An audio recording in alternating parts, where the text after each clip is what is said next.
बाजारपेठेत भेसळीच्या अन्नपदार्थांचा सुळसुळाट वाढत असताना एका महिला उद्योजकानं केंद्र सरकारच्या प्रधानमंत्री सूक्ष्म अन्न प्रक्रिया योजनेचा लाभ घेत आरोग्यदायी आणि पौष्टिक अन्नाचा नवा पर्याय उभा केला आहे।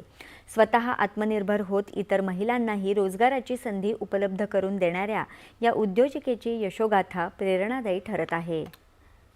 सातारा शहरातल्या अजिंक्यतारा किल्ल्याच्या पायथ्याशी असलेल्या शाहूनगर परिसरात राहणाऱ्या शुभांगी सोनवळे यांनी आपल्या कुटुंबाला पौष्टिक आहार मिळावा या उद्देशानं मिलेट अर्थात तृणधान्यांपासून विविध खाद्यपदार्थ तयार करण्यास सुरुवात केली। आरोग्याच्या दृष्टीनं महत्त्वपूर्ण असलेल्या या उत्पादनांना ग्राहकांकडून मोठी पसंती मिळू लागली।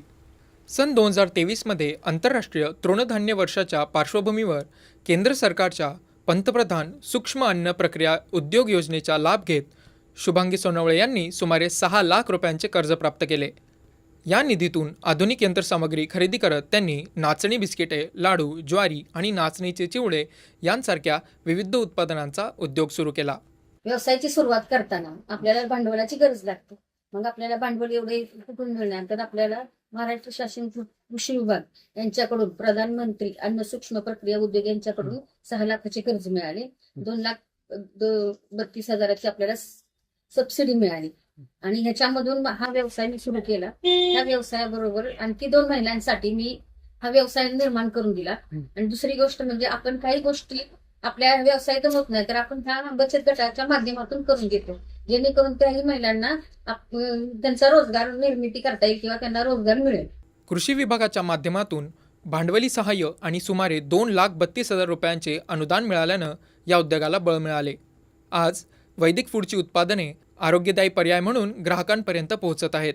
बाजारातल्या अनेक पदार्थांमध्ये मैदा आणि साखरेचा अतिवापर होत असताना वैदिक फूडनं सेंद्रिय गूळ आणि शुद्ध तुपाचा वापर करून ग्लुटन फ्री, साखरमुक्त आणि मैदाविरहित उत्पादनं तयार केली आहेत।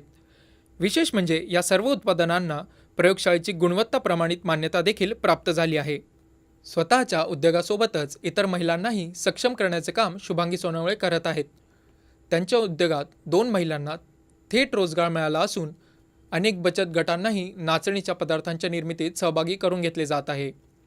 दरमहा मोठ्या प्रमाणात नाचणीचे पदार्थ तयार करून बाजारात विक्रीसाठी उपलब्ध केले जात आहेत। मी नाचणीच्या कुकीज व्यतिरिक्त ज्वारीच्या लाह्या मॅडमच्या, पुन्हा त्यांचं हे नूडल्स पण घेतो आम्ही नाचणीचे, आणि त्या व्यतिरिक्त त्यांच्याकडून नाचणी, बाजरी हे असे प्रोडक्ट पण आम्ही घेत असतो आणि खूप छान बेनिफिट म्हणजे भेटला। आणि माझी मुलं सुद्धा, म्हणजे माझ्या वडिलांची सुरुवात आहे ना नाचणीची कुकीज आणि आयुर्वेदिक चहा यांना सुरुवात होती।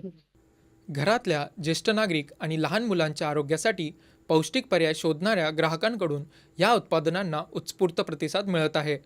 रोजगाराची संधी मिळाल्यामुळे महिला कर्मचाऱ्यांमध्येही समाधानाचं वातावरण आहे।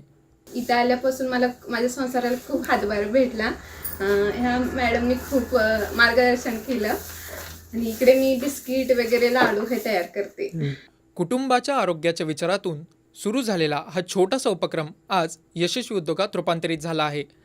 शासनाच्या योजनांचा लाभ, जिद्द आणि आत्मविश्वास या जोरावर महिला देखील यशस्वी उद्योजक बनू शकतात याचं प्रेरणादायी उदाहरण म्हणजे शुभांगी सोनवळे आणि त्यांचं वैदिक फूड। दूरदर्शन बातम्यांसाठी श्रीनिवास डोंगरे, सातारा। पेरू देशातल्या जागतिक वारसा स्थळ